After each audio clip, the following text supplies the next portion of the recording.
in med tech and orthopedics, you can come work out of the global headquarters of Zimmer Biomet. Every startup around the world will want to do that. It's so fascinating that Warsaw, from an orthopedic standpoint, started with a version of the splint. RV capital of the world, orthopedic capital of the world. We have all of the elements to do something really impactful for plug and play here in Northeast Indiana. Like, where was the craziest building you ended up walking in trying to convince them to come to Fort Wayne? From South Bend to Evansville and everywhere in between, this is Get In, the show focused on the Hoosier State and the incredible stories happening here today.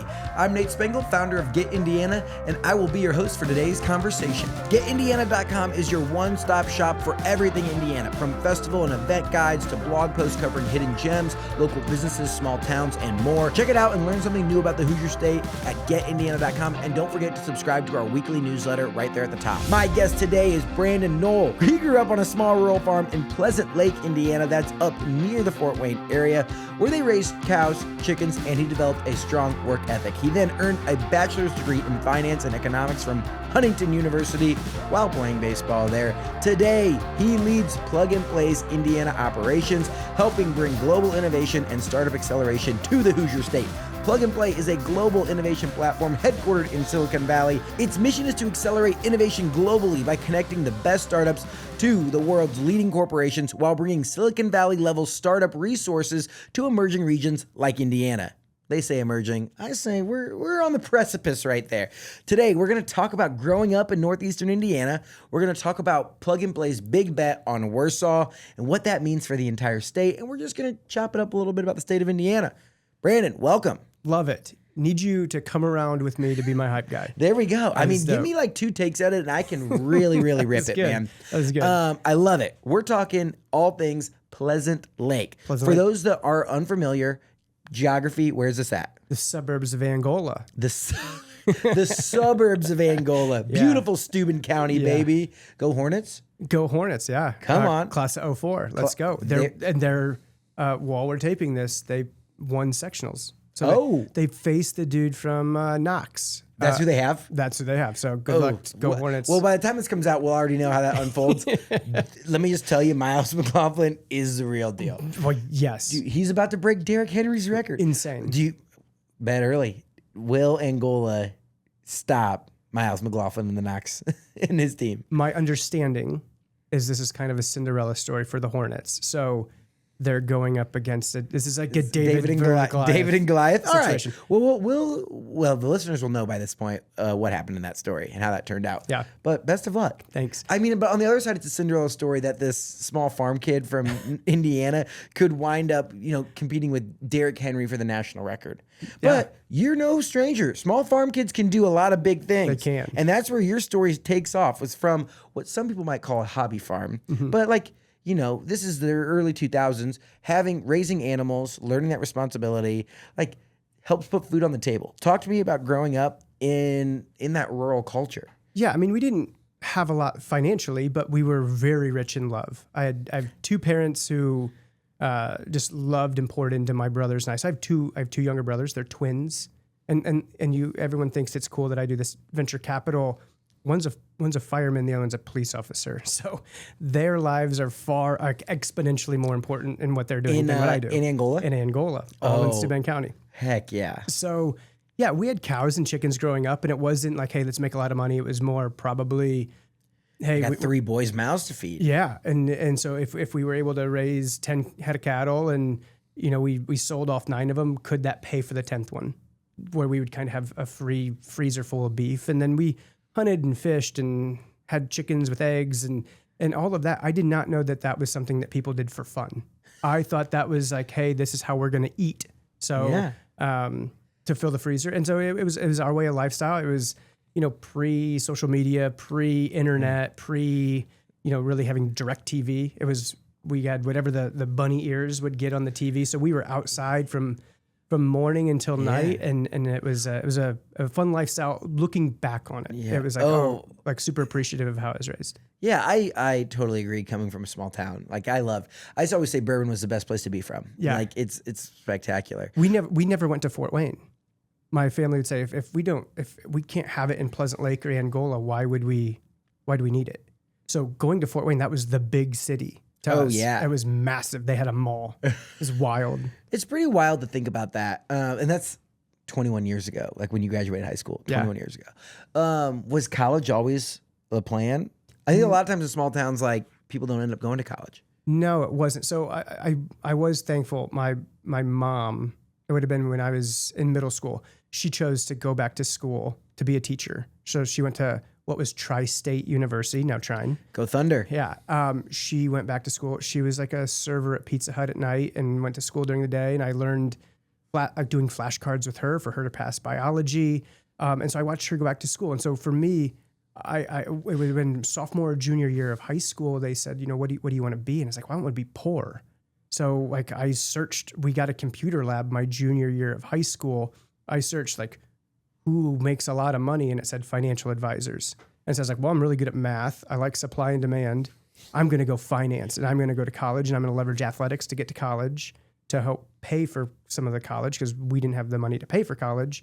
And then kind of from there, that's how I chose to go to college. That was also, I'm in that generation that was sold the bill of goods of like, you have to go to college to make all this money and you need to take on all this debt. It was really after I'd graduated college, shortly thereafter, we had student loan debt crisis and all that's going on today. Isn't it crazy? We were talking about this the other day of like moments / conversations that alter your life. Yeah. Like someone, like you get a computer lab and you make this Google search of who makes a lot It's probably like Ask Jeeves. Yeah. Or my man Scott Jones had Cha-Cha. You're like texting 242-242 asking what career?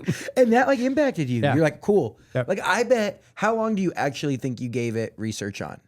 5 minutes? Yeah. Yeah. All I saw was how much money they made per year, and I was like, done. Yeah. I can do finance. That's no problem. Okay. So you end up going, so you go to JUCO for a year. Where's it at? Glen Oaks Community College. Played college baseball Where's there. Glen Oaks? Sturgis, Michigan. Centerville, Michigan, but close to Sturgis. And I was a really good football player in high school. And so I thought I would go play go play college football somewhere. And then it would have been my senior year. I decided, I'm going to play baseball. I was really good at it growing up. Let's go play high school baseball. So I waited till my senior year to play high school baseball. I ran track. And the baseball coach pulled me out of biology and was like, hey, are you being serious about wanting to play baseball? I said, yeah. And so it was the wintertime and there was basketball going on. So I went hit in the cage and ended up playing my senior year. We ended up winning regionals. And after the regional championship game, or before the sectional championship game, I get this phone call from a guy named Junie Melendez, the head baseball coach at Glen Oaks Community College. So my graduation cake said, "Go Spartans." I was going to go to Manchester and play football. So my graduation cake says, "Go Spartans, Manchester." Junie calls me. He says, "Hey, I just had a guy drop out of a scholarship. Would you be interested?" And this was leading into this was the morning of the sectional championship game that we had for baseball. We ended up winning, going to regionals. He's there at regionals. We were playing South Bend St. Joe. We win. I kind of scored the game-winning run and committed to him when I walked off the field. No way. So I went to Glen Oaks Community College and played baseball, even though all of my graduation photos have Manchester Spartans all over the cake. What? Okay, what did you learn from a year at JUCO? Like, why? Because that's a 2-year thing usually, right? 2-year thing. So you go for a year. Yeah, went for a year. I mean, it was wild. So there's no dormitory. So you all of a sudden you went from high school to now you're in an apartment with a bunch of dudes, like a bunch of however old, 18, 19-year-olds. And they were 3 to a room, and we were all in the same sort of apartment complex. And you were kind of like, well, now you just like learn, like you're doing life. Like you said, like, okay, now we make dinner. Now we make dinner. And like, okay, what does that look like? How do you do that? Like, how do you do anything? Crazy. Because like other times, like you go, like I went to DePaul and we have like a food hall. And like, so you kind of get like baby steps into the real world. Now the education component was very much high school, but you went to Glen Oaks and we basically played baseball, and then you took some classes, and then you lived in an apartment. And our coach, Junie, and it's so funny to look back on it, he was like 25, 26 years old as our head coach. He's now, I believe, he's the #1 scout for the Cleveland Guardians, Junie Melendez. No way. Yeah, so Junie was our head coach, and we had basically 3 days a year off. And it was Thanksgiving, Christmas Eve, and Christmas. Other than that, we played on weekends. We played Saturdays, Sundays. We just played baseball all of the time. Represent the team I grew up rooting for, the Cleveland Guardians. No way. Yeah. So he's 25. Yeah. He was 25 and he was our head coach, and he had no wife or kids. So he was like, I'm just going to make these college kids play baseball all the time. So that's what we did. And it was a blast. But then I ended up staying there a year and then went to Huntington University, played baseball there. Okay. You ended up finishing out at Huntington? Yeah. So I actually quit going into my senior year of baseball. And that was because I was afforded this opportunity so I went business, finance, and economics, and this internship at Merrill Lynch opened up in Fort Wayne. And I ended up getting it, and I had to make a decision. Do I take this unpaid internship, which I don't know if you're allowed to do anymore? I never got paid for an internship. You're just getting experience. You're getting experience. You're getting compensated with your experience. Yeah. So I had to make a decision. Like I didn't come from a business background. My family doesn't have a lot of connections in the business world. So I saw this as I was either going to, play baseball or I was going to do life, and I had to figure that out. So I chose to take the Merrill Lynch internship and stop playing baseball at Huntington. But then I took over kind of the investment club, and they had a company on campus called Sweet Satisfaction, which ran all the vending machines. So I became president of that and did this internship at Merrill Lynch, and it ended up being really good for my career as kind of when everyone was graduating, I could at least say, no, I spent time at Merrill Lynch. Okay. So you end up graduating and you're like, now let's go pursue a career in finance. Like, what did you want to do? I thought being a financial advisor. So during the internship, I recognized quickly that the gentleman I interned with, his name's Darren Gray. He has since passed. Darren wasn't like a genius at finance, but he was really good at relationships. And so I thought, oh, well, this is just being one of the guys, like, be really good at relationships, have some level of expertise in the world of finance, and you can make a really great career out of this. So I graduate college in 2008 with a finance degree, and then I had a job lined up in Durham, North Carolina, with one of the top financial advisors out there in kind of the Raleigh, Durham How'd area. you get that set up? So again, Merrill Lynch internship, he knew that guy. Hey, I have this, this kid that would be really good on your team. And it was sort of this prototype. Now they have these roles. Early on, it was like this associate advisor where I'd kind of come on. I would do a lot of the back office work. I would learn kind of the trade. I would do all of my licensing, and then kind of work your way up into being a more full-fledged financial advisor. And so I graduate in 2008, have no money. I used to work at a fireworks store in Angola called Johnny Lima's. Shout out Johnny Lima's. Yeah. I worked there for 2 weeks to get enough money to drive out to North Carolina. I get out there. It's 100 degrees. My car breaks down about 8 blocks from the guy's office. I'm in a full suit. I have to go meet him to basically like finalize the deal. I have to push my car into a bank parking lot, and then I sprint 8 blocks. I get there. The nice lady at the front desk goes, honey, why don't you go to the restroom and freshen up? Because I'm just dripping sweat. And so I'm, getting myself together. I'm thinking in the back of my head, I have $20 in my bank account, and I have a car that's not working. I have no family around here. Like, what have I done? Do you have a place to live? I did have an apartment. Okay. And so go in, meet the guy. Everything's great, wonderful. I think it was like a Tuesday. He's like, you'll get your offer on Monday. He calls me on Friday. We're in the midst of a financial crisis, and Merrill Lynch has done a hiring freeze. All of finance did a hiring freeze in 2008. So I had no job. I had a 12-month lease on an apartment in Raleigh, a car that's broken, that's not running. And I'm somehow a college-educated, college degree individual who is poorer than I was growing up on a farm in rural Steuben County. Whoa. You get the call Friday. It says, hey, hiring freeze. And he goes, it'll probably last a few weeks. Don't worry about it. Well, I have to do something now. And so I found this company. This had to have probably been like a Ponzi scheme of some sorts. But he said, hey, it's like we have the Fort Wayne Tin Caps up where I'm at. You guys have what, Indianapolis Indians down here? So you would basically get these coupons, like a coupon book of, hey, for $20, you can get 6 tickets to the Carolina Mudcats. And and you would sell them door to door. Or like they would have like a frozen treats, like a Cold Stone Creamery. It's like, oh, for $20, you get $80 worth of coupons. And you got paid $10 to $20 on each one of these packets. So I would park at one end in downtown Raleigh, and I would go to every business and walk in and try and sell these things. So all of the no solicitation signs, like I just breeze past those, try and get to the person. And I mean, I had no money. And so I wouldn't stop to eat. I was in a full suit. I was trying to just peddle these coupon books to make ends meet. And it was the worst. And how long did you do that for? 4 months. And then at night I worked at Express for Men in the mall. So I could get a discount on work clothes, on like nice dress clothes. And, bro. And so I'm sitting there in an apartment. And by the way, I'm sitting there in this apartment and I'm like, so this is the college dream. This is the dream. Like, this is the worst. And so does a guy from Merrill Lynch ever say anything? Never got the job. And so it would have been about 4-ish months in, a gentleman who ran a Farm Bureau insurance back in my hometown of Angola reached out and said, there's a job opportunity. Should you want it? Fly back. So I flew back.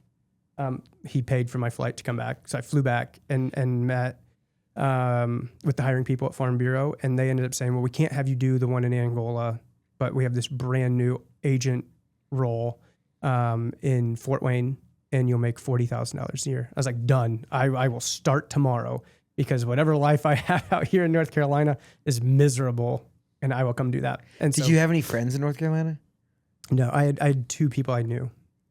Dude. Yeah. It was awful. Holy It was smokes. awful. Now, full circle moment, years later, I'm helping a buddy, and maybe we'll get into this. I'm helping a buddy open a plastics regrinding facility in Charlotte, North Carolina. And I chose on a Saturday to drive to Raleigh because not only did my car break down that one time, it broke down again. And I took it to a gentleman. He actually came and towed it. And it was like a mom and pop shop. It's like a younger guy just doing mechanic work. And I'm sitting there knowing I don't have the money to fix my car. Like, I don't have a credit card. I don't have any money. And knowing like he's fixing it, I'm going to hand him my card. It will get declined. And then I got to figure out like how to get out of it. He was so kind that he's like, you're good, man. Like, don't worry about it. And so I went back to try and find him, to give him money and hug him and thank him. And he had closed up his shop. That's good on you for going back. Well, good on him but it also brought up, like, again, so much about life is about perspective.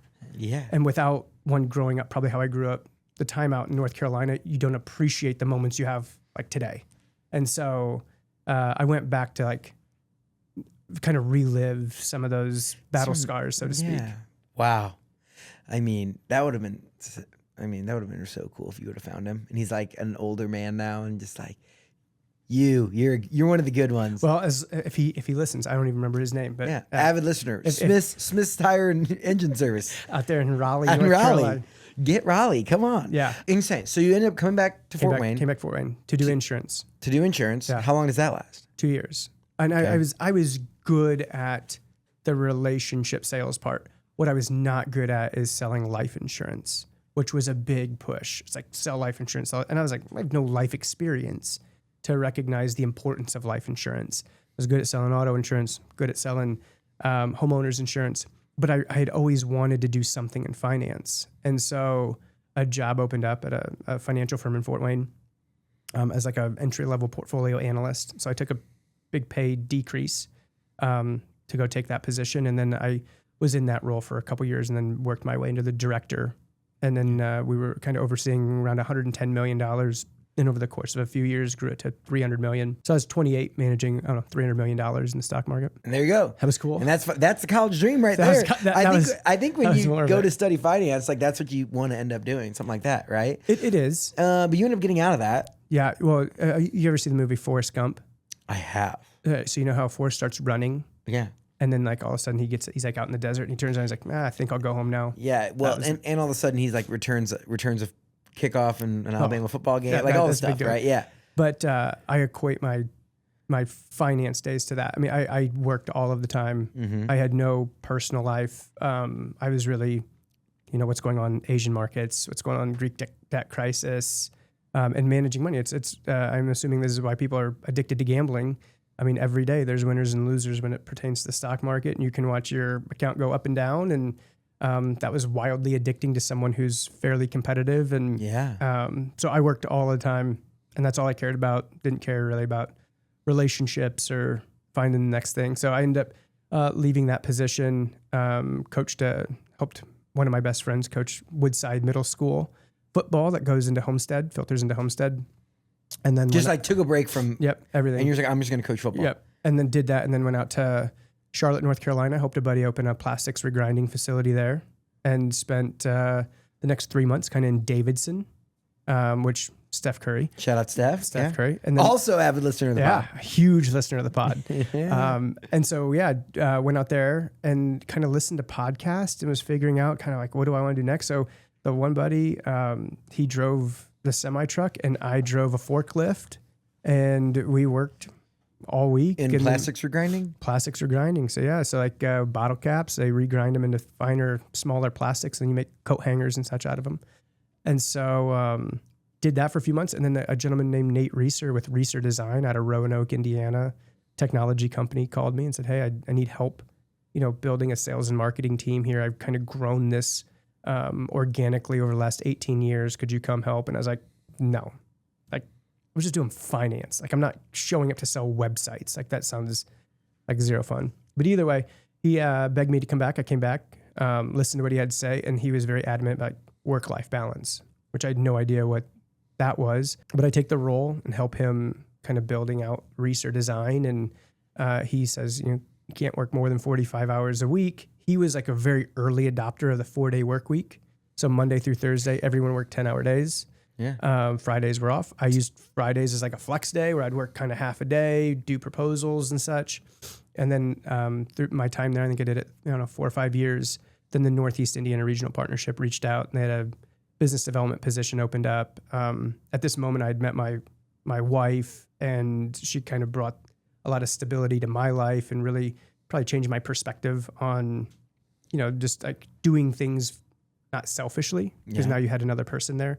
And she encouraged me to take the Northeast Indiana Regional Partnership position. What does doing business development for a regional partnership, like economic development, what does that entail? Yeah, so I worked closely with, there's a group of people called site consultants.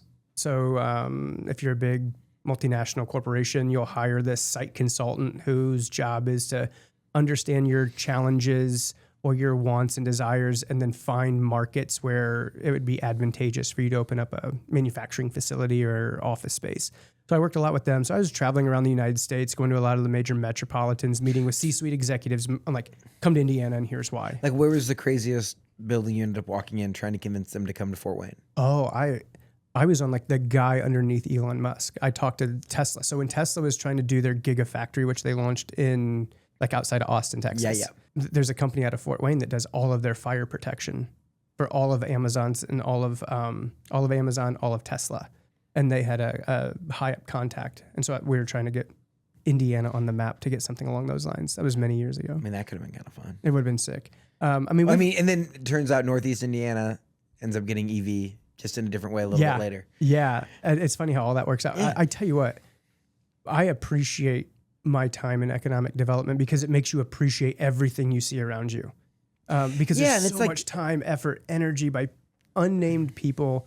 Like oftentimes the people that are cutting the ribbon or putting the shovel in the dirt for the ceremonial photo had nothing or limited to do with how that all got there. There's people in the back of the room that did all of the work that got, things to that point. Yeah. And so I don't think a lot of people understand that's how it happens. Like when whoever big company is choosing a place to go, it's not like they're just like, okay, close my eyes and throw it out on a map. Like there's so much that goes on behind the scenes where you're recruiting these companies to expand to your region. And like, what are the things like labor, like what's the labor availability? What are the factors that go into recruiting companies to a region? Yeah. I mean, it's labor, cost of land. What are your taxes? What sort of abatements are there? Are there any incentives? You'll get into like how close are their customers? we missed out on a big project in Northeast Indiana. They ended up going to Northwest Ohio because it was about, I don't know, an hour and a half closer to their biggest customer. So it was nothing that we did wrong. Everything was apples to apples, just happened to be a little closer to their biggest customer. So sometimes the wife of the CEO was like, I had a bad experience that one time at St. Omo's, and I'm not going to go to India. That would never happen. That will never happen. Hey, you know that would never. That will never happen. Yeah. No, Shout that's out so St. true. Elmo's. You never know. Like all the crazy, like we had Lucas Oil on. Morgan and Katie were talking about Forrest Lucas. So that would be dad that's helped start this thing. He was from Harrison County, Southern Indiana. And then when he got to the position to open a factory, he was like, oh, I'm going to put it back near home so I can help out my home community. And it's like that. There it is. Like, done. There could have been better places like Illinois, Missouri could have said, "Oh no, we want you to be here," and he's like, "No, I want to be there for this specific reason." There was a story about Smith and Nephew. So Smith and Nephew is a big orthopedic company. They're based out of Memphis, Tennessee, and this is a story. They were between like the wife was from somewhere in California. The husband was from like the Warsaw area. And they couldn't decide whether they'd be in California or Warsaw. So they picked like a middle ground and went Memphis, Tennessee. Random. Like, so, and sometimes that's just the way it is. Sometimes. Were there big wins that you had during your time in economic development? Like like the sales cycle's long. How many new projects are getting announced from like an economic development standpoint in a region in any given year? Yeah, well, I mean, it depends. So like on the wins, you're getting a handful of wins a year. What would count as a win? If new jobs, new capital investment into the community. I will say we were working a massive multi-billion-dollar deal on a plot of land in Fort Wayne that is now the home of the Google data center.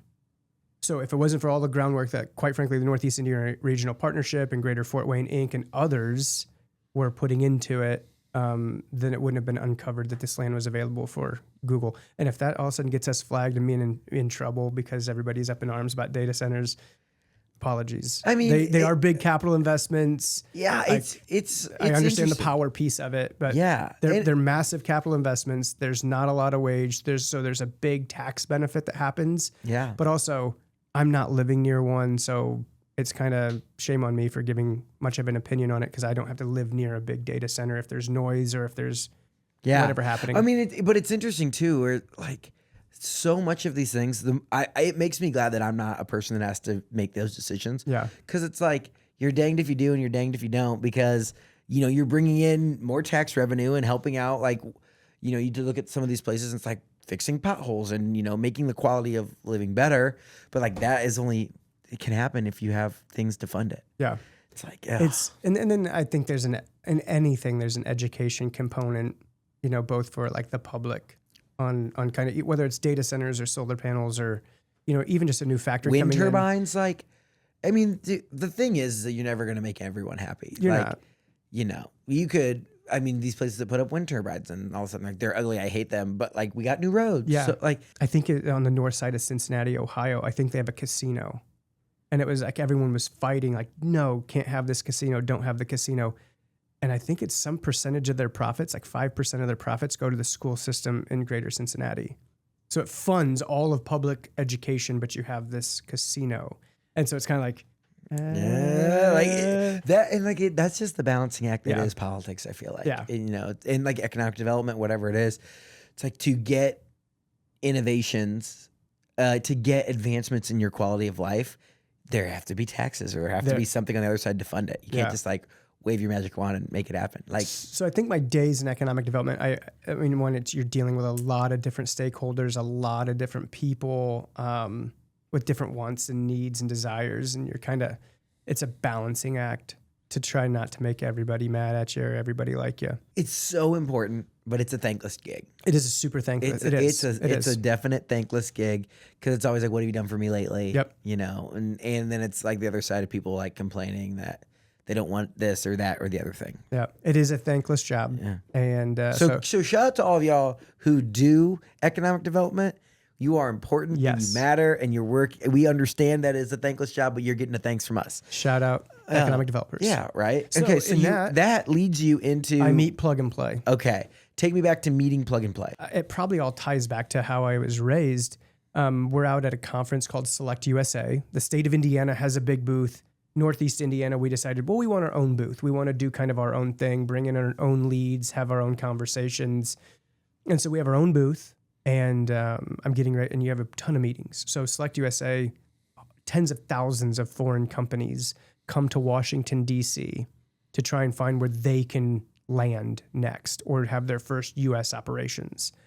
And so you have a lot of meetings. I'm sitting there at the booth. I'm getting ready to have another meeting. I'm kind of prepping, and I turn and look, and there's this gentleman standing there at our podium. He's just smiling at me, and he's like, Northeast Indiana? What's the difference between Northeast Indiana and Indiana? I'm like, I don't know who this guy is, but yeah, we're Northeast Indiana. We're in the Northeast corner. A lot of advanced manufacturing. Kind of like not thrilled I'm having conversations. Like, well, I'm Alan, and I work for Plug and Play. Like, I what's Plug and Play? And he's like, oh, we're this venture capital firm, Accelerator. And he's like, our chief revenue officer is going to speak on the main stage soon. Like, you should go listen and see if maybe that would be something that the state of Indiana would like. I said, okay, well, tell me more about what this is. And so he starts getting into like most active venture capital firm. We run these accelerator programs on industry verticals. And he's like, what does Indiana do well? And I'm like, well, in Northeast Indiana, 25% of our labor market is advanced manufacturing. You have the RV capital of the world and kind of the Elkhart South Bend area. You have the orthopedic capital of the world in Warsaw, Indiana, Steel Dynamics. I started naming kind of everything Northeast Indiana related. And he's like, well, why don't you come listen to this guy talk? And so I go listen, and I'm like listening to all of the things that Plug and Play does. And I'm like, man, we should really have this in Indiana. This would be a massive get if we can get them. And come back, and kudos to our CEO, Stefan Fergia. Shout out, Stefan. He had heard of Plug and Play before, and so he was very much like, I'll take whatever meeting you have. You need to just go listen to this chief revenue officer. And so they basically said, like, hey, pitch him when he comes off the stage. He's the one making decisions on like where we could go next. And so I stood there with my little booklet, and as soon as he came off the stage, I pitched him on Indiana, and he's like, well, let's have a call next week, and we'll kind of go from there. I have no idea why we would come to Indiana, but you're very passionate about it, so let's have a conversation next week. So I got on a call and pitched him why Indiana, and then that got me on a plane 2 weeks later to Silicon Valley to meet with Saeed Hamidi, the CEO. And then 2 or 3 weeks after that, Saeed got on a plane and flew to the state of Indiana, and we met with a bunch of people in Warsaw. What was the sales pitch? We have an initiative up in Northeast Indiana called Electric Works, former GE campus. Yeah. Beautiful place. Incredible place. Yeah. It's where like all of innovation was happening at General Electric. I would even say like go spend a day working there. You can get a good lunch, like coffee, you grab a beer. Yep. Like it's a cool little vibe. They sell Burn apparel, which this is a whole new thing that I've learned about is Burn, the workwear brand. But up in Electric Works, is it like Do It Best headquartered there? Do It Best is headquartered One there. of the largest private employers in the state of Indiana? Yes, sir. Bunch of hardware stores? Yep. Like franchise? Co-op. Yep. Co-op. It's a co-op. It's a co-op. And listen to our episode with Pat Sullivan. You learn about the Do It Best co-op program. Yeah. I used that as like my thought of like, hey, here's this Silicon Valley-based venture capital firm Accelerator that wants to do innovation at scale. Here's a community in Northeast Indiana that grew on innovation, but maybe we've lost our way a little bit. And so using like kind of General Electric and all of the innovation that happened in Warsaw, and quite frankly, like Steel Dynamics, and they were making big investments in Mexico. It's like we have all of the elements to do something really impactful for Plug and Play here in Northeast Indiana. And so I pitched him on, did you know all of the vaccines were manufactured here? Only state that happens. RV capital of the world, orthopedic capital of the world.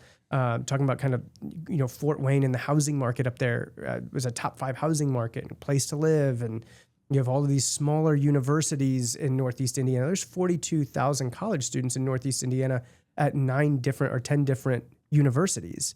And they're all in the 11 county region of Northeast Indiana. So What are the 11 counties? The 11 counties: Steuben, LaGrange, Noble, DeKalb, Allen, Wells, Whitley, Kosciuszko, Wabash. Adams, Allen, DeKalb, Huntington, Kosciuszko, LaGrange, Noble, Steuben, Wabash, Wells, Whitley. Yeah. So you have this. So this encompasses like Huntington, Purdue, Fort Wayne, Trine, Grace. Oh, I forgot about Grace, Manchester, and then probably a bunch of Ivy Techs. Indiana Tech. Yeah. So you end up getting Yeah. It's a good group. You said 11. I think there's 10 in the 11 counties. Wow. Okay. So a lot of, that's way more colleges than I anticipated. So I pitched them on that. And then when they flew in, we met with a bunch of orthopedic executives in Warsaw. And you know the orthopedic head honchos, and you're like, hey, we're bringing, like, how were they reset? Because they're not, like, orthopedics manufacturing is not venture capital. Correct. So OrthoWorks is the entity that's up in Northeast Indiana that really focuses on the orthopedic industry. We tapped them. Bob Vito was running at the time, and we said, Bob, we're going to do this dinner. Here's this great opportunity. Where was dinner at? 1010 Meadery, I believe is the name. I'm interested in a meadery. Yes. So you bring in the crew from Silicon Valley and the local representation. Yep. And this is like the meeting. And we have a big dinner.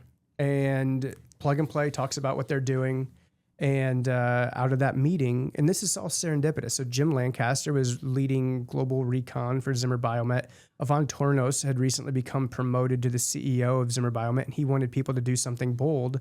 And after dinner, Saeed gets in Jim Lancaster's truck, and Jim drives him to Building 3, the global headquarters of Zimmer Biomet, which is catty corner to where we had dinner, and basically was like, if you come to Indiana, your office can be in there. And so Saeed's going, well, I talk to startups from around the world in med tech and orthopedics. I could tell any of them, you can come work out of the global headquarters of Zimmer Biomet. Every startup around the world will want to do that. And so that kind of started this conversation of Zimmer Biomet being involved. Paragon Medical, Orthopediatrics was involved. The state of Indiana came in, and then there was some Strategic Development Commission dollars that rounded out the ask, and we launched our first office in Warsaw. Is that's like the huge building right off Detroit Street? Yeah. Yeah, that thing's sweet. It's a really big building, pretty building. So we have an office there. Okay. And so it would have been like November of 23. Plug and Play is moving forward on launching an office there. And what was the final thing? Like, what got Plug and Play saying, "Hey, we're in"? I mean, it's having someone like Zimmer Biomet be committed to it. How big? Like, for those that don't know, because not everyone knows. I grew up right in the area. I know. How big is Zimmer Biomet and Warsaw, Indiana's global impact on orthopedics? Well, I mean, they're an $8 billion orthopedic manufacturing company. I'm not sure how many people they employ in Warsaw, but I mean, that orthopedic industry churns out billions of dollars of GDP. So it's not just Zimmer Biomet; it's all of the other companies that feed it's into on the it. New York shop. It's on the New York Stock Exchange, Publicly traded. Market cap $17.5 billion. Like, that's insanity out of Warsaw, Indiana. Yeah, so I think having a Zimmer Biomet. So there was no med tech program in all of Plug and Play. So Plug and Play is in 63 locations, 27 countries. They operate 25 different industry verticals. There was no med tech. We had like a digital health platform. And so this was a whole new vertical, whole new industry with a whole new set of partners and a whole new market. And that was very attractive to Plug and Play. I think they also looked at it as we may have found, like, shame on us for flying over the state of Indiana to go to New Jersey. It was one of those, like, we may have found some gold here that we should probably do a little more digging. It is interesting when you think about that, especially those two. You think of Zimmer Biomet there, and then you think of like Thor and, RVs up in Elkhart County, which, like, as the market goes, so does Elkhart County. Chemcrest. Yeah. And then you drive 2 hours to south and you have Lilly, and you have Roche Diagnostics, which represents, I think, 30% of Big Roche. And then you go another hour to the south and you have Cook. And then you have Indiana University, Purdue University, Notre Dame. Those are 3 prestigious R1 institutions. Like, it does seem like there's all of this interesting piece.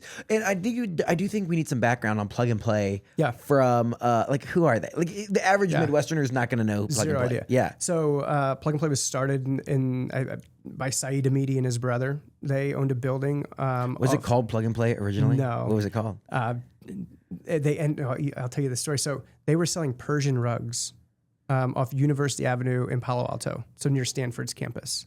And on the top level of their building, there were some Persian rugs. Top part, they had an office space. Met a guy named Peter Thiel who had this little company called PayPal. And Peter needed office space, gave him office space. Peter paid 2 years rent up front. Saeed and his brother gave him back 1 year of the rent, which is about $100,000 in equity in PayPal. And so when PayPal was acquired and Saeed and his brother exited the position, they made $7 million. And they thought, well, this is this business is way better than selling rugs. And the next company to come by was these three guys with this idea called Google. And so Google then builds there, and many companies went through there. Did they get in on Google's? Yeah, so it's called the Lucky Building. You can look it up, Lucky Building in Palo Alto. And Saeed's like, I would charge rent and I would charge for karma, because a lot of startups got their start in the Lucky Building. Yeah, 165 University Ave, Lucky Building or Karma Building. Yep. That's what I say about our studio here. This right here. In Broad Ripple. Come on. Hopefully. 100%. Dude, that's crazy. Okay, wait. So what we see, Google, PayPal, Logitech? Yeah. Holy shit. Yeah. So then he decides like, okay, well, we're doing all of this with this small office space. Let's go buy a former semiconductor building in Sunnyvale, California. And that's our corporate headquarters today. I think there's 180,000 square feet there. There's 500 startups in there, 200 plug and play employees. And that's where we do all of our kind of accelerator venture capital dollars out of our Sunnyvale, California headquarters. So it's not just a VC. That is an important point to note too. Yeah, so we're a globally known, highly rated accelerator program. We run accelerators on industry-specific basis. Okay. So hence what we're doing in medtech. But we have an advanced manufacturing, we have Brandon retail, we have a real estate company, fintech, insurtech. So we have 25 or 26 different industry verticals that we run. We have 700 employees, again, 63 locations in 27 countries. So we run accelerator programs on these industry verticals. So I think we did 2,200 startups last year. We accelerated over 100 accelerator programs happened last year within Plug and Play's ecosystem. And then we turn around and make investments. So we'll make roughly 250 investments a year, making us one of the most active venture capital firms in the world. And if you look up any statistical measure of venture capital, we normally have the most exits of startups that we've invested in. So we have 2,000 portfolio companies. 31 unicorns? Yeah, I think it's a few more than that. But 30 plus unicorns. There you go. There we go. There you go. Plus, don't forget. But I'm looking through and I see Manscaped. I see Truebill. Knew them because they sold to Rocket. That's like the Truebill is like the Rocket money. Yeah. I see. Holy smokes! Obviously, PayPal's on there. That's kind of crazy. But Honey, I remember that. That's like the discounts. The coupon. And there was one more Dropbox. Maybe you've heard of that. That's crazy. So it's kind of in the midst of this, they decided to let's start focusing on industry verticals and then start doing this kind of corporate innovation. And what we've done is we launch, again, accelerator programs on industry-specific basis that have clusters of corporations in that industry that want to participate in kind of corporate innovation. And we have those corporate partners both pay and participate, and then they're part of our ecosystem. They get to dictate the focus areas and themes of each accelerator that goes through. And we run in Warsaw and now in Indianapolis, we run 2 accelerators per year. You get anywhere between 12 to 15 startups going through each accelerator. And each of those startups are from around the world, and they spend a period of time in this great state of Indiana. We were just at Launch Fishers this morning with a bunch of startups in the medtech space that are spending a day in Launch Fishers, and they'll spend the next 2 days in Warsaw. And we teach them about the ecosystem and what's going on. And then throughout the program, they learn about pitch polishing, and they go through workshops, and we help them clean up their cap table. We introduce them to a bunch of corporate partners of ours. We introduce them to a bunch of VCs. We work with 200 other venture capital firms. Mostly based off of Sand Hill Road in Silicon Valley. So it's kind of wild. Like my life has become rather small, where I used to think like, oh, how would I ever talk to someone in Europe or Japan or California? I mean, I was just on a call before I came in here with the EMEA team.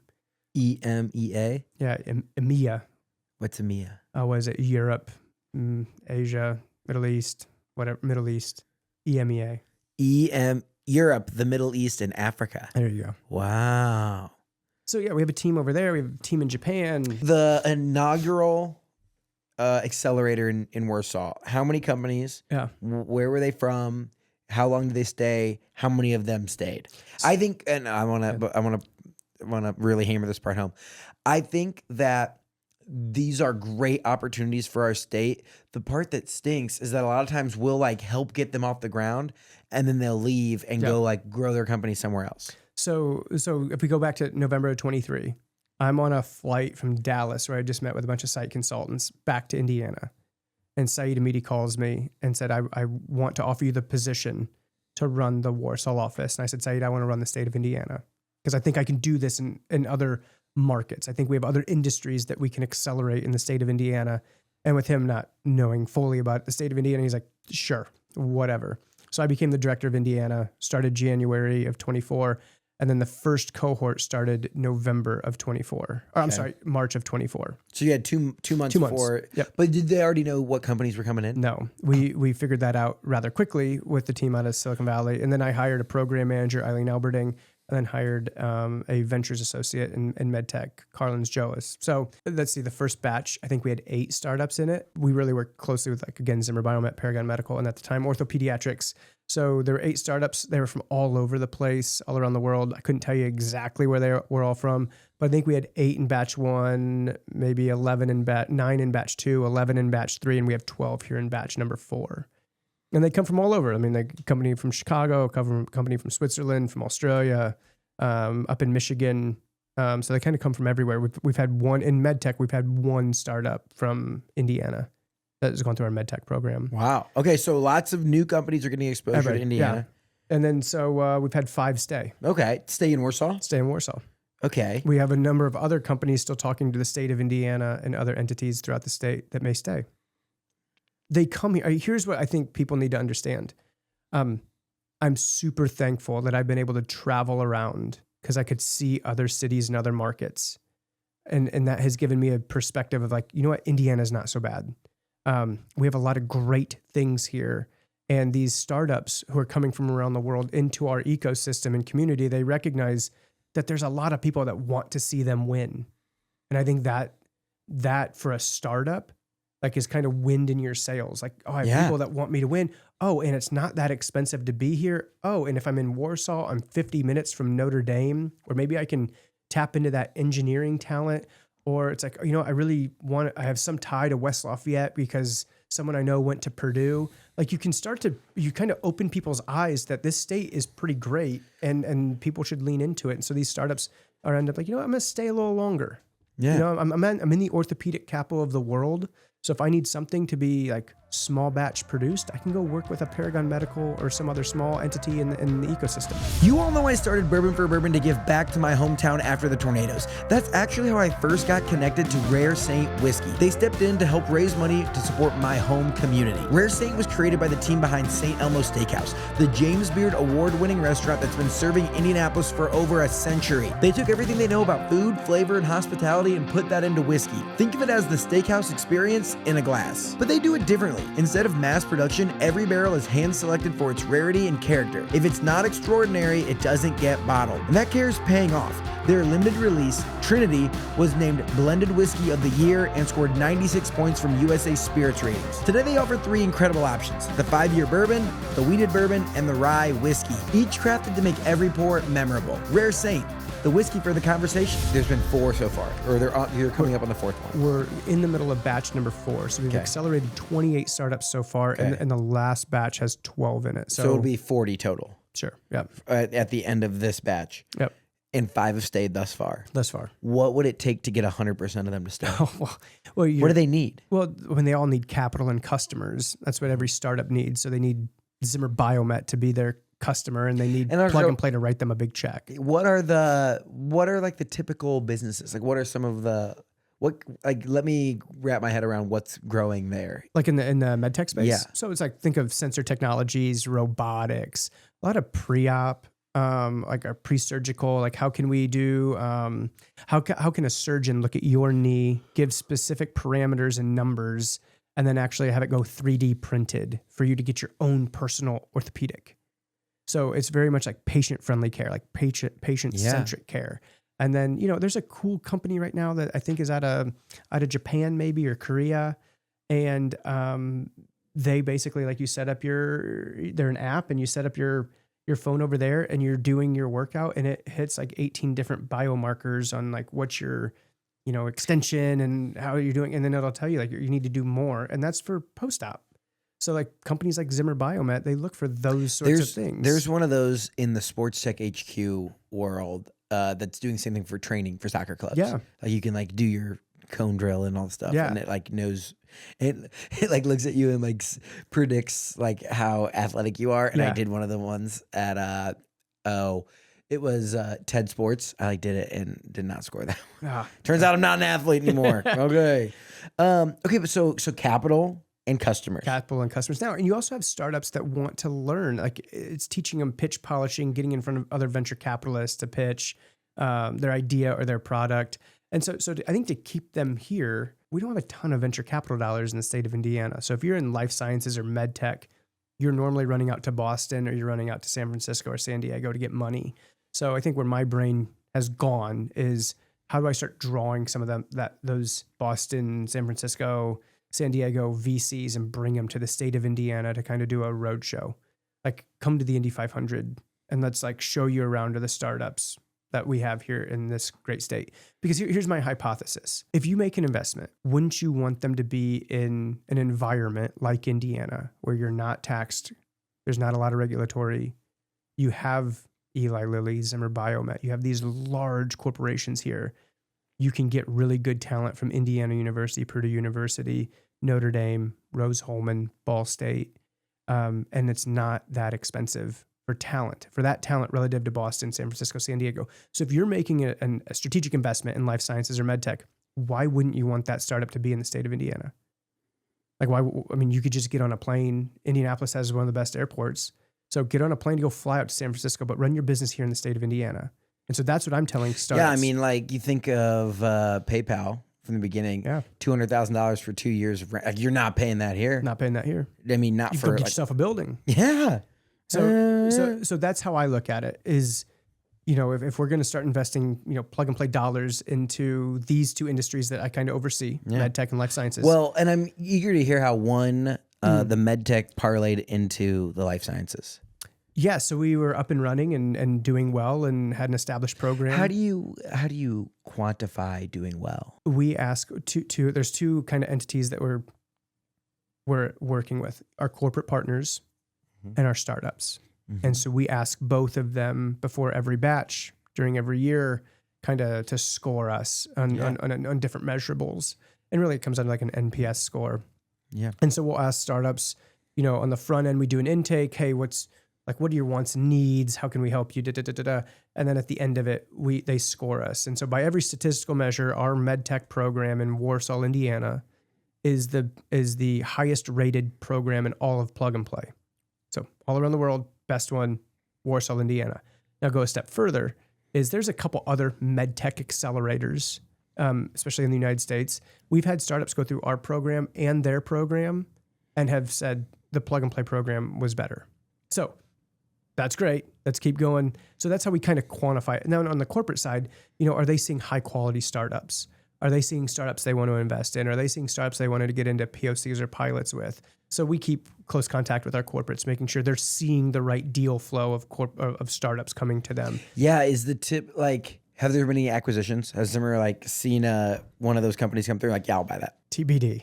Oh, well, you have to keep things confidential. So I just know that they're happy with the startups that they're seeing. Well, hey, Zimmer Biomet, if you want to come on and talk about it and like hype this up a little bit, the door is always open. You're welcome. So it's actually kind of it's really cool. It's weird for me.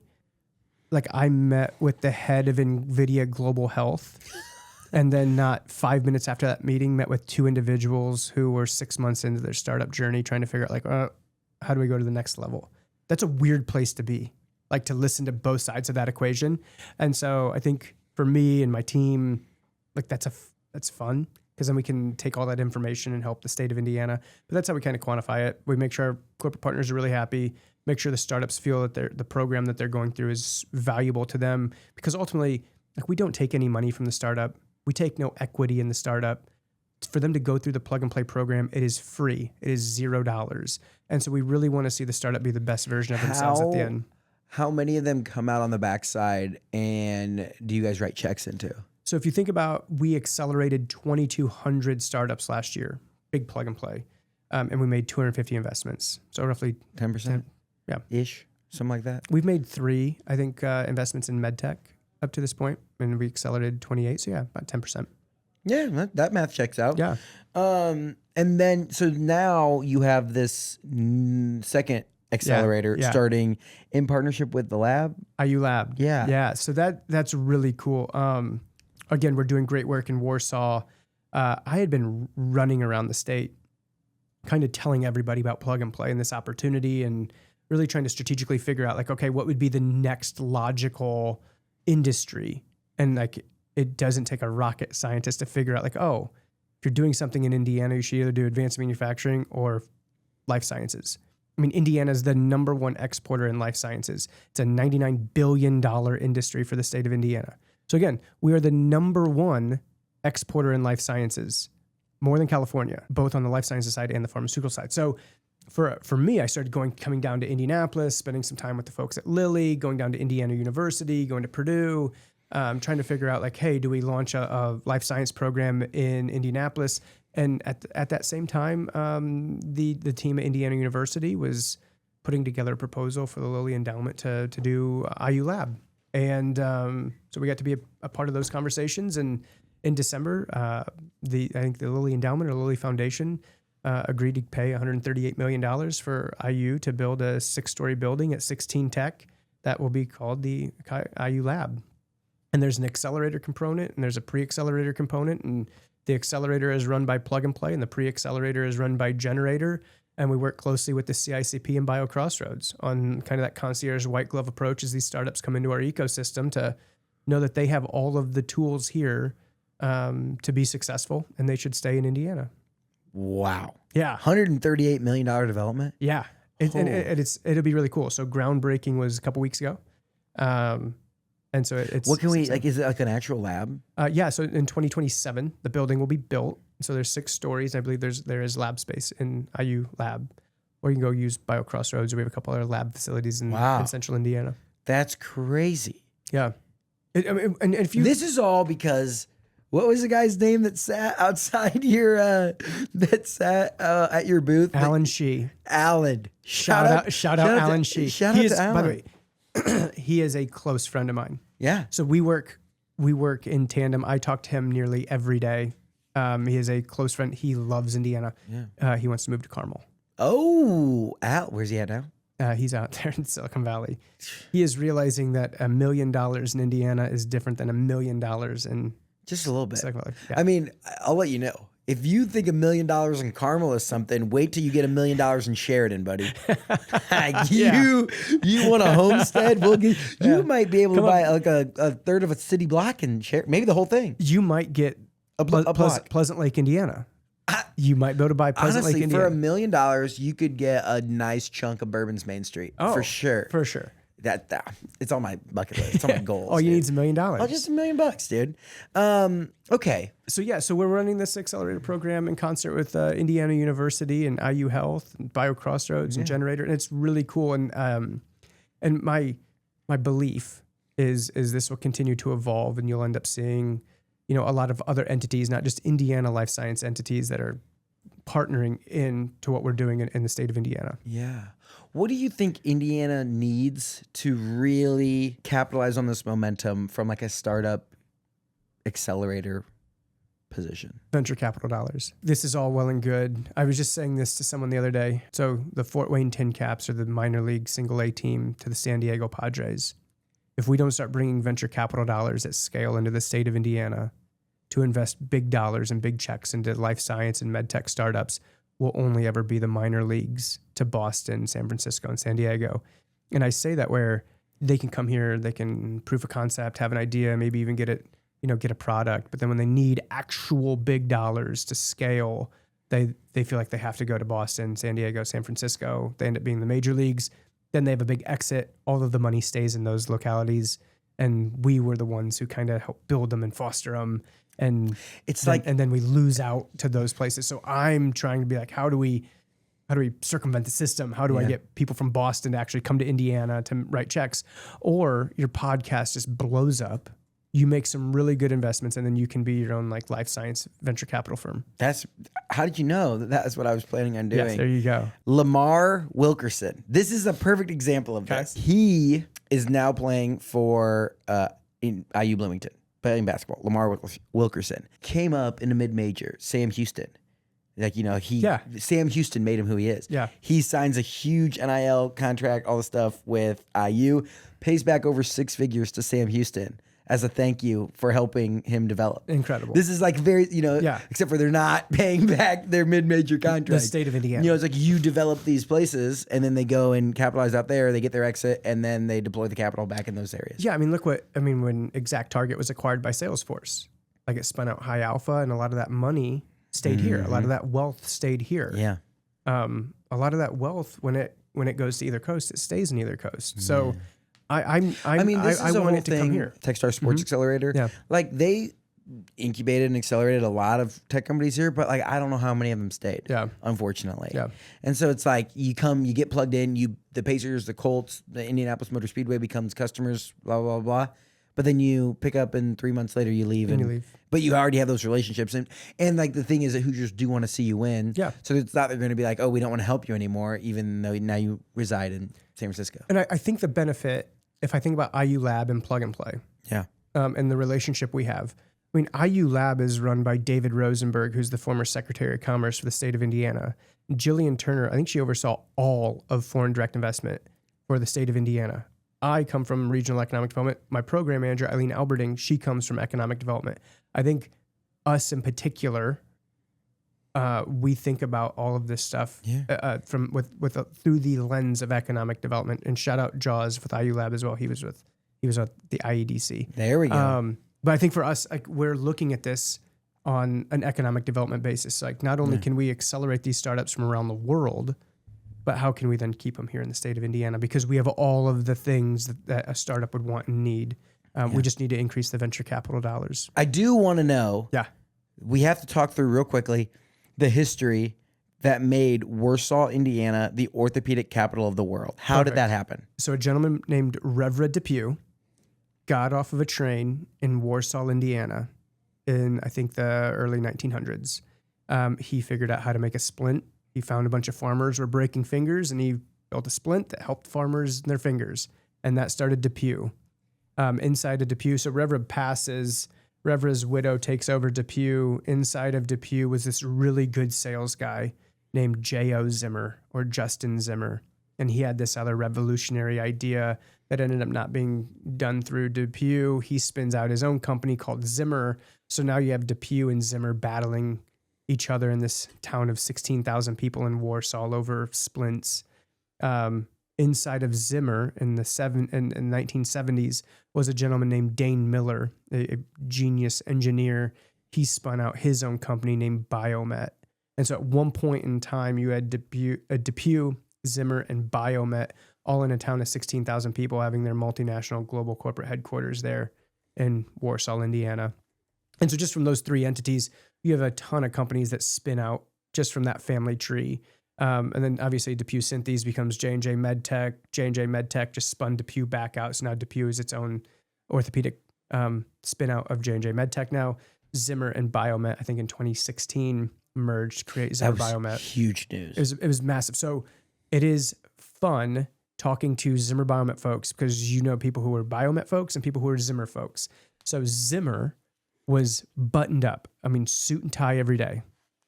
Biomet was like flip-flops Hawaiian shirt. No way. And then you merge those two cultures together. Wait, what do they wear now?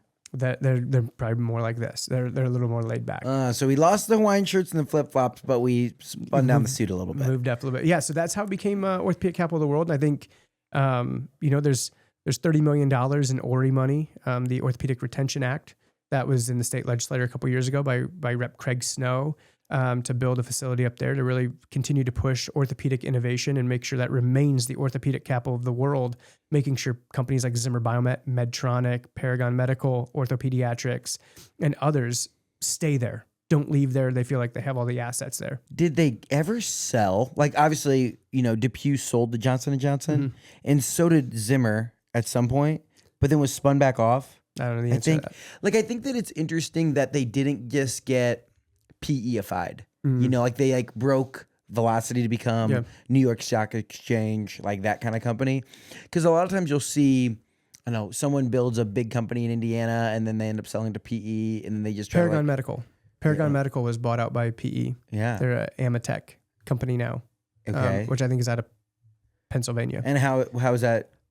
It's weird the first year or two because they're looking to cut costs and make sure that you are driving revenue, and then it becomes more normalized. It depends. I've heard great stories about PE and I've heard terrible stories about PE. It just really depends on the company that comes in and makes the purchase. That's so fascinating that it all started. It's so fascinating that everything from Warsaw, from an orthopedic standpoint, started with a version of the splint. Yeah. I mean, think of, again, Eli Lilly. I mean, that's one person who came up with a way of doing drug delivery through gelatin capsules. That was in the late 1800s, I believe, and he was in the Civil War. And so think of how much money, not only Eli Lilly, with all of the employees they have here in the state, but also the foundation and the endowment and how much money they reinvest into this state. I mean, that is an asset in itself that we should all be super appreciative of. Yeah, it's like the fifth biggest or top 5 endowment. It's insane in the world. It's insane, and they give money out to all universities and all places. Like, it's not just centrally Indiana focused.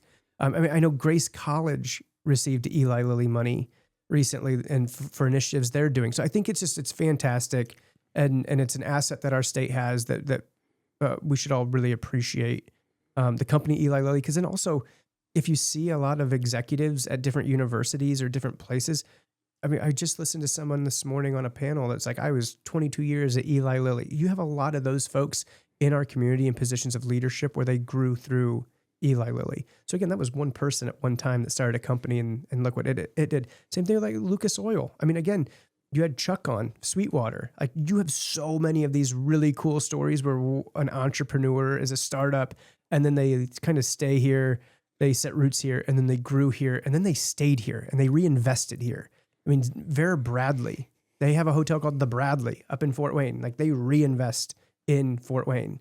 Chuck reinvests in Fort Wayne. So I think it's such a blessing that we have those sorts of people, because it would be easy for them to make their money and then run away. Yeah. And they don't. They hit challenges head on. They're like, we're staying here. This is what we're doing. And so, super appreciative of those folks. Dude, I could talk about this all day long. I love the state of Indiana. I have people from California. My teammates from California will come here and they rave about this place. Come on. Indiana is where it's at. We do dinner at St. Elmo's. Shout out St. Elmo's. Yeah, absolutely. And they're blown away by it.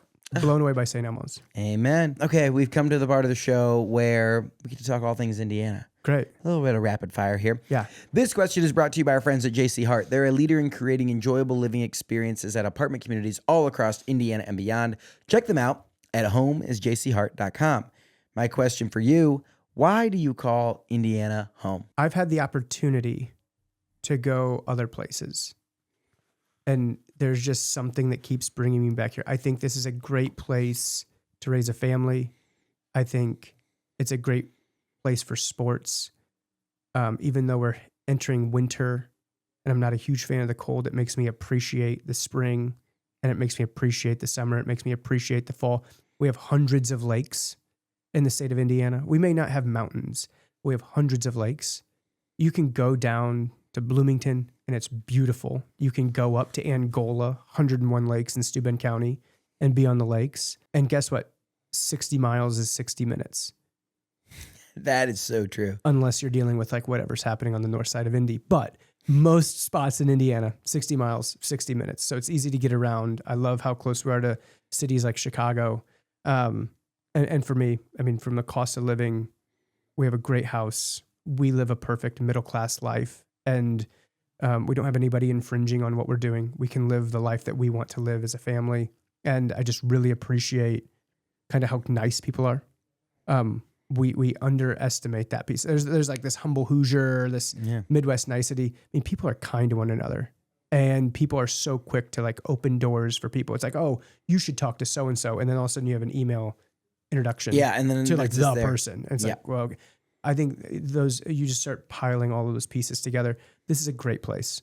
This is such a great place. Amen. It is not a flyover state. If you're still of the opinion like Indiana flyover state, it's at your own peril. Well, in that vein, this brings us perfectly to we get to talk about as you go around and sell the state of Indiana to med tech companies, to investors, all the things, what's something the world needs to know about Indiana? You can come to Indiana and people want to see you succeed. Yeah. I think that is sort of our secret sauce. Like, I want this podcast to be the biggest podcast ever. Ever. We're on the way. Watch out, Joe Rogan. That'd be so sick. And here's the thing. Like, if that were to happen, like, I would celebrate. I would act like this was my podcast. And I think there's so many people in the state of Indiana who feel that way. Yeah. And like and I'll just get so hyped when, a company that you guys accelerated, like, closes their seed round and, cures cancer here in the state of Indiana. Yeah. That'll be insane. At the lab. Yeah. I mean, like, I think that's like what it's about for the state of Indiana. Okay. Now we've come to the time where you get to share a spot that means a ton to you. What is a hidden gem in Indiana? Joseph DeQuee's The Farm. And so Joseph DeQuee's in Roanoke, Indiana. They have a Wagyu beef farm. I think they have 200 head. Pete Eshelman started Joseph DeQuee's, and he actually, you need to look up that story. That's a great story of Pete Eshelman. Pete got hurt in minor league baseball. He was with the Yankees. He ends up bugging George Steinbrenner for 3 days to get a job at the front office of the Yankees. So he works for a number of years with the Yankees in the front office. And during that time, he was trying to make more money. So he went into the world of insurance and figured out kind of sports insurance and sports contract insurance. And so he launched a sports contract insurance company in Roanoke, Indiana, and was flying these multi-million-dollar folks in. And so he wanted to do something private. So he bought an old bank in Roanoke and created a restaurant called Joseph DeQuee's. And then he's like, okay. Who was Joseph DeQuee? I don't know who Joseph was. I just knew who Pete Eshelman was, who But he's the guy. So the guy his name wasn't Joseph. No, Pete Eshelman. Oh, so in 1720, when our ancestor Joseph DeQuee's grandfather came to the New World, people ate only what they hunted, bartered for, raised, or bought from someone nearby. Their food, farm to table. So Pete creates this restaurant, and then he's like, well, now I need really good food. And so he goes to Japan, learns about Wagyu beef, and brought it back to the state of Indiana, and now he has some of the best Wagyu beef in North America. I think he runs like the North American Wagyu Beef Association. No way. So in the middle of nowhere in Northeast Indiana, there is a 200 head Wagyu beef farm that is some of the best Wagyu beef in North America. Great. The Eshelman family, Pete, Alice, and Tim, there you go, are the founders and owners of Joseph DeQuee's. They named the restaurant in honor of their Louisiana ancestor, whom they credit their belief in the power of the American dream and the importance of perpetuating the family's long-standing tradition of fine dining. There you go. 200 head of Wagyu beef. And it's incredible. And they'll do tours up there. You can do a tour and eat dinner, like a 5-course meal on the farm. No way. It's incredible. Incredible. That's insane. The Wagyu, huh? Yep. Wild. All right. I'm going to have to do a little bit of digging. There you go. This is my final question for you. This is where we source ideas for new guests or just people that are doing inspiring things. Who's a Hoosier we need to keep on our radar? Someone who's doing big things. I have a couple of them. Okay. David Rosenberg, running IU Lab, former Secretary of Commerce, incredible individual, very committed to the state of Indiana being as great as it can be. Kaylin Jackson. So Kaylin is now one of the 3 daughters who own the Colts. I got to spend a ton of time with Kaylin long before the position she's in today. She is the sweetest, nicest, kindest, best individual. She's not in the headset on Sundays. She's not, but she is the best. Like, we in the state of Indiana who root for the Indianapolis Colts, we can take a lot of pride in the 3 individuals that are running the team. They are, as whatever you see on social media, they are more genuine, more kind, and they care deeply about this community. And so those would be 2 people that you should really try and have a conversation with. Both are incredible individuals. I love that. I think that's so cool. And the Colts have been all the rage. Go Colts. Yeah, come on. All right. And finally, you had a question for me. Yes. Or like a thought experiment, maybe. I wanted to hear from the beginning. I love everything you're doing. I mean, I think, you and I got connected and I'm like, oh, someone who's hyping up Indiana, like, let's go. And you just do it way more out there than I do. I just run around the state talking about you have a podcast. You just get companies to relocate to the state of Indiana and people to invest millions of dollars. Yeah. But my podcast is really doing it, man. So I want to amplify like what you're doing in the state of Indiana more. So if I gave you $5,000, Okay. what would you do with it? Like to make the most of it? If you gave me $5,000, I would match it. So then we'd have 10 grand. What are we going to do? And I would start at the bottom from an economic development or economic rating. So I'd go to whoever is 92nd, the county that's 92nd on the list. And I would go and I would find a small business there and I would just spend a portion of it. And I would work up the list. So if we had $10,000, let's say we spent $250. So how many would that give us? That would give us 40 counties. Okay. So the bottom 50% in economic prosperity in the state of Indiana. That county. We'd go and open up a tab at the local bar and buy $250 worth of drinks or food or whoever, and we'd sit and chat and learn about the issues that each of those places have. Done. I think that would be fun. We start like, actually, I want to know. Done. There we go. And you just learn about what let's quantify whatever economic, socioeconomic, however we want to quantify it. Yeah. And then let's pick, we just said 40. 40. And then we spend $250. So you go there, you sit down, you say, hey, anyone who wants to have a drink can have one on us. We just sit and chit chat and learn about the place. When are we starting? New Year, 2026. Okay. We knock off one a month. Done. Handshake right there. 10 grand up for it. And I do think that right there, and if we document it, even if we didn't record it while we're at, because that makes some people like they don't want to be on screen. But if, let's say this, we spent there for dinner once a month at a different county.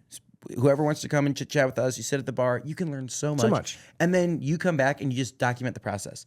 Hey, we were in Wells County. Yeah. We sat there for 2 hours. We met old Jimbo. Yep. Jimbo's been there for 92 years and, he's a regular at the local bar, but he talks through the generations and the history of that place and what they love about Wells County, what they need in Wells County. Do that for a year. We'll know more about the truth of Indiana than anyone. 100%. And then there's a generational knowledge transfer that happens. That's super important to what we continue to do in the state of Indiana. Dude. And then people will come and listen and they'll be like, oh my gosh, like this county, like that's my home. Yeah. They were there. Oh my gosh. So maybe we should start your hometown, my hometown. And then we'll go from there. Deal. All right. So you start 2026. Angola, Pleasant Lake, Indiana. We're coming 2026. Bourbon. We're coming. I mean, I had a pinch me moment and then we'll wrap this one up because we're yapping. I partnered with St. Elmo and their distillery, Rare Saint, and I did an activation at my hometown dive bar, and we served shrimp cocktail, and we poured whiskey for free, and we did a big fundraiser after our town was hit by a tornado, and we raised 27 grand, and it was like a pinch me moment. Yeah. St. Elmo, we rode there in their Mercedes Sprinter van up to Bourbon, hung out all night. All my friends came, like free bourbon, free shrimp cocktail in a town of 1,600 people. It was sick, dude. I love it. All right. Hey, Brandon, thank you so much for coming on. Thank you for all you're doing, hyping up Indiana, sharing this message, not only amongst the state of Indiana, but with the world. I think it's incredible, and I'm really, really excited for the continued impact that Plug and Play is going to have on our state, and I'm excited for our dinner series coming in 2026. I'm so in. I'm 100% in. Here we go. All right. We'll talk soon, all right? Thank you. This show is made possible by our friends up at Sweetwater. Whether you're looking to start a podcast or take your content to the next level, click the link in the description to see all my gear recommendations at Sweetwater. If you want a behind-the-scenes look at everything we're doing across the state, make sure you follow me on Instagram and TikTok at Nate Spangle. Thank you so much for listening and being a part of what makes the Hoosier State great. We'll see you next time here on Get In.